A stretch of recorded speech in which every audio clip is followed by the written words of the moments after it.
সবকিছু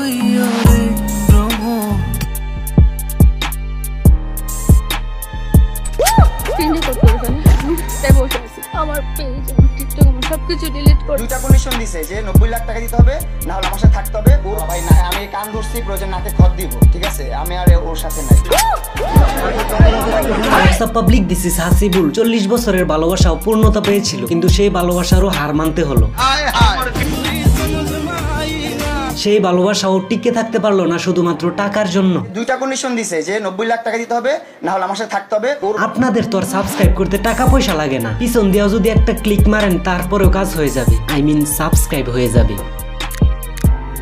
মামুন যে লাইলার 90 লক্ষ টাকা দিয়ে এতদিন বিলাসবহুল জীবনযাপন করে শেষ করছে, এখন তাদের মাঝে নানান ঝামেলা চলতেছে, যার কারণে লাইলা ওই 90 লক্ষ টাকা মামুনকে দিতে বলতেছে। সে দুইটা কন্ডিশন দিছে যে 90 লাখ টাকা দিতে হবে, না হলে আমার সাথে থাকতে হবে। আর যদি মামুন 90 লক্ষ টাকা লাইলাকে না দেয়, তাহলে ও জেলে পাঠানোর হুমকি দেয় এবং অবশেষে জেলে পাঠিয়ে দেয়।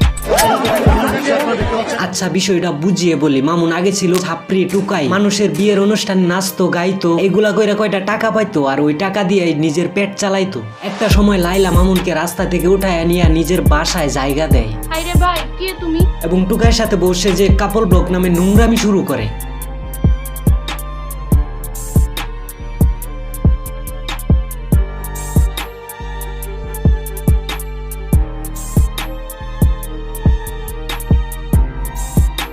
একটা সময় লাইলা জানতে পারে ফেসবুকে ভাইরাল হইলেও টাকা পয়সা পাওয়া যায়।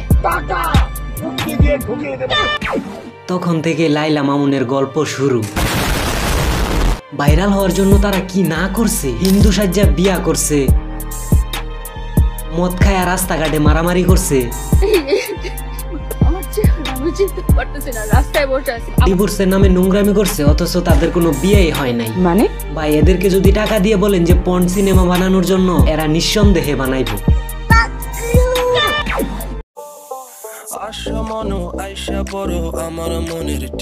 কারণ এদের কাছে টাকার উপরে কিচ্ছু নাই। দেখা গেলে তো শরীরের চামড়া দেখা যাইবো, তার বিনিময়ে তো কিছু টাকা পাওয়া যাইবো। ওই টাকা পাওয়া গেলেই হইছে, তাদের আর কিচ্ছু দরকার নাই।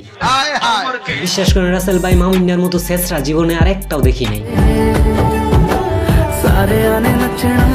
তোর মারে আর তোর সকল বউরে যদি একসাথে রাখা হয়, তাহলে বেশি একটা ছোট বড় হইতো না। টাকার জন্য মার বয়সী এই বুড়া বেটির সাথে বউয়ের অভিনয় কইরা থাকা, what the fuck is this? আর লাইলাও চাইছে তোমার মতো কচি মাল। যতদিন তুমি দিতে পারছো ভরপুর, ততদিন তুমি তার কাছে খুব ভালো। যখনই তুমি কইছো এটা আর ভাল লাগে না, তখনই তুমি কারাগারে। ভাই, পৃথিবীতে কেউ তোমার স্বার্থ ছাড়া কাছে রাখবো না। লাইলা এতদিন ভরপুর পাইছে, কাছে রাখছে। ওমা, মাঝে মাঝে শুনে ঠ্যাঙ্গো নাকি উপরে তুলে দেয়। মামুন যখন রাতে ঘুমাতো, তখন ও আমার গায়ের সাথে গা লাগায় বা ওর একটা পা আমার গায়ের উপর না দিয়ে ওর ঘুম আসতো না।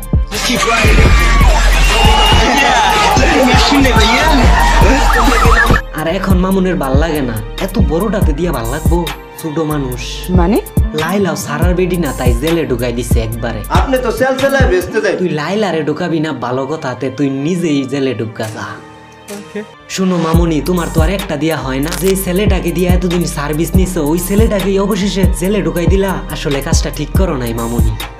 ওর কাজ শেষ হইছে, আরেকটারে ধরো। ওইটার কাজ শেষ হইব, পরে আরেকটারে ধরবা। জেলে ঢুকানি আসলে কোনো সমাধান না বেবি। নতুন কেউ রে পাইলে ধরো, দামদামি বাদ দাও। মামুন রে ওর মতো নাপিত হইতে দেও। ভালো লাগলে সাবস্ক্রাইব করে দিও। নেক্সটে চরম মজার রোস্ট ভিডিও আসছে। আজকের মতো আপাতত বাই।